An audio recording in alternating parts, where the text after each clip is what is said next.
Bien-aimé, écoute. Celui qui couche avec une femme deviendront une seule et unique chair. Donc il y a mariage lorsque un homme couche avec une femme. Le mariage atteste la fin du célibat. Le remariage atteste la fin du mariage antérieur. Celui qui couche avec une femme qui n'est pas celle de son mariage devient une seule chair avec cette femme.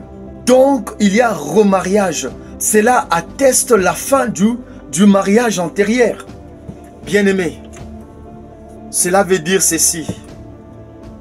Lorsque tu couches en dehors de ton mariage, tu tues ton mariage. En couchant en dehors de ton mariage, tu contractes un nouveau mariage. Quand tu contractes un nouveau mariage, tu attestes la fin du mariage antérieur. Celui qui couche en dehors de son mariage tue son mariage. Raison pour laquelle il y aura de faits tels que tu ne désires pas ton homme, tu ne désires plus ta femme. Tu ne désires plus ta femme. Vous ne vous entendez plus. Il y a discordance. La femme ne t'attire plus, l'homme ne t'attire plus. Pourquoi? Parce que la relation extra-conjugale que tu as connue a aboli le mariage que tu as. Tu as contracté un nouveau mariage.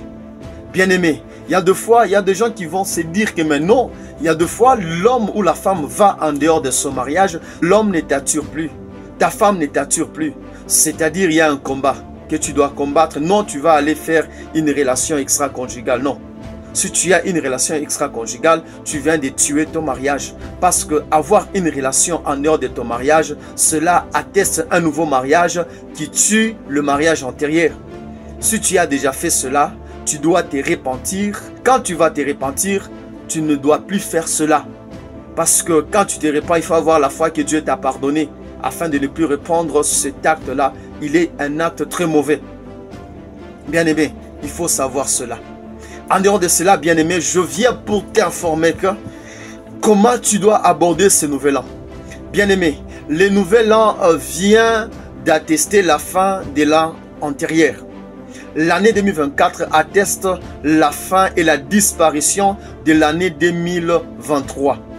Bien-aimé, le premier monde, c'était un monde où il y avait des gens très géants. La Bible dit ceci, il y avait des géants, des fils de Dieu qui sont descendus sur la terre. Ils ont couché avec les filles des hommes. Et il y a eu des gens plus géants et plus méchants. Et Dieu a décidé de détruire le monde. Et a dit à Noé d'aller dans l'arche. De la même manière, l'an 2023 ne reviendra plus jamais. Que les problèmes que tu as connus l'année 2023 et aussi ne plus jamais revenir dans ta vie.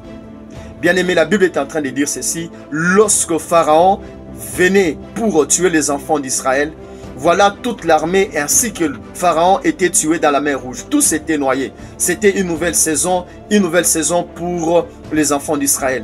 Bien-aimé, de la même manière, l'armée égyptienne et Pharaon à la tête étaient noyés dans la mer Rouge. De la même manière aussi, tous tes problèmes que tu as connus dans l'an 2023 sont noyés avec l'an 2023 et ne reviendront plus jamais. Bien-aimé, ayez la foi que tous les maux que tu as connus dans l'an 2023 sont partis avec l'an 2023. L'an 2023 ne revient pas, tes problèmes aussi ne reviendront plus jamais. Que cette année soit une année de victoire, une année de paix, une année de succès, une année de faveur dans le nom de Jésus-Christ. Et sache-le bien aussi, tous les péchés qui t'ont tracassé l'année 2023, que toi tu n'as pas su surmonter, cette année tu viens de les surmonter au nom de Jésus, parce que ce n'est pas par tes efforts, c'est par Christ que tu surmontes, que tu gagneras. Que Dieu te bénisse.